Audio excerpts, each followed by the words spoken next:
My husband wants to divorce me because I don't want a third child. I told him that we already have two healthy children and asked him, if you divorce me because I don't want another child, what are you going to do? Have a baby with someone else? He looked at me and said, yes, exactly. Yeah, society teaches men that they're entitled to the use of a uterus to fulfill their family planning dreams, and that all they really have to do in return is hold down a job. But they would have to have a job whether they had a wife and kids or not. And I think the funny thing about the story in the Reddit thread that I stitched is that normally men have the temerity to know that they're not supposed to say the quiet part out loud, but that guy basically is just saying straight out that he only views his spouse as the provider of a utility, much like a washing machine or the electricity company, because if she isn't willing to have a third child after already having two of his children, then she's of no use to him. So you could probably go back and pause to read some of the video, but the basic gist is that this woman has had two children, they're approaching school age. She's decided that she is done with the having of children. She's going to have a tummy tuck and a breast lift and move on into the next phase of her life. And her husband has come to her very shortly before these procedures are meant to happen and said, well, you can't do that because I want to have a third child. And if we're not going to do that, then I'm going to divorce you.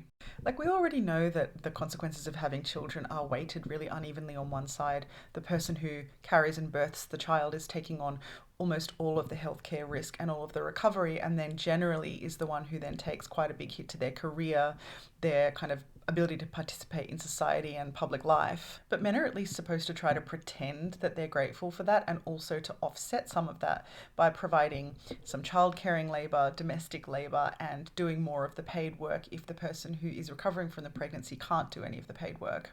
They're not supposed to drop the mask and reveal that you were really just a provider to them of something that they wanted. And in the particular case of the woman in this story, this man has not actually participated in the raising of the children. She said that she moved countries to be with him, had two children very close together, and then she has been doing almost all of the childcare. So this guy is asking her not just to place a burden on her body, but if they add an additional child to their family, the understanding is he will be burdening her with all of the labor too. So he's asking her something that he's willing to give absolutely nothing in return for. And people have rightly chimed in the comments of that Reddit thread to advise her to just let him have the divorce, because it's clear that he's fixing for that kind of fight anyway, and there's other signs that he just wants to divorce her and it doesn't really matter whether she has the next child or not. But what I want to say to her and to any other woman who's in that situation of, someone pressuring you to have another child that you don't want to have, I say divorce that person and give him full custody and check in like 5 years down the line and see if he had that extra child that he says he really wants.